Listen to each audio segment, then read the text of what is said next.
Boğun dedi. Cügül var keşkten gördüm. Tompak sarılarını buram diye karvalanlar cügül var ötmez ki. Öyle iki ters kalmış. Yeter mi?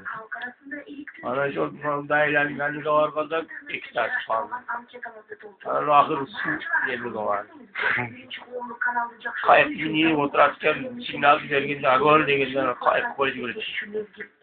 Well, tada! Su var çekip çıkıyor güzel. Cügül var, siz var, ayakta bunun ne yok kupayı. Şarıldan su geliyordan sonra uç var şöyle su kaptan. Yani kayıt ana şu an arasında cip var ki cip var mı sonra çıkıyor işte.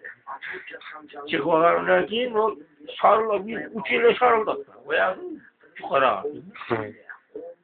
Tırmış bay çeki çıksın su kayıt ağzını sayga çürüyor. Yürüsem çıktı. Bir tanesi çıkavga kayıtsın çıktı bir katı. Havanı cugul bir belakıp çıktı. Onu ekranına bir üstümden şarıldan su kuyulmadı. Onda cılma yerden put koyutulan ve ceyi var ki karmak uyağa gaylar. Uyağa gaylar sonunda rüya bıraktı alır bir belakıp koyuttur. Yol koyuttur da. Çoğu çekili ötesi geldi karışır. Onda bir tompak aylan otur. Tompak aylan kekik arkasına cügüle tekerinden kötüme bütün koymuşum oraya koymuş. Çekeydi de çekilmedi. O yerden bariyle öttü bir böyle akıllı. Onun öttürünüyor ki bu anda bir tutmayıcı tompak. Ulan aylan öttü. Bunun da aylan. Çekesi de put koyutulanlara doğru ciğeri vardı. Ulan bir 2 metre aralık taşıydı. O şekil doğuşun gerekiyor. Su filtre bir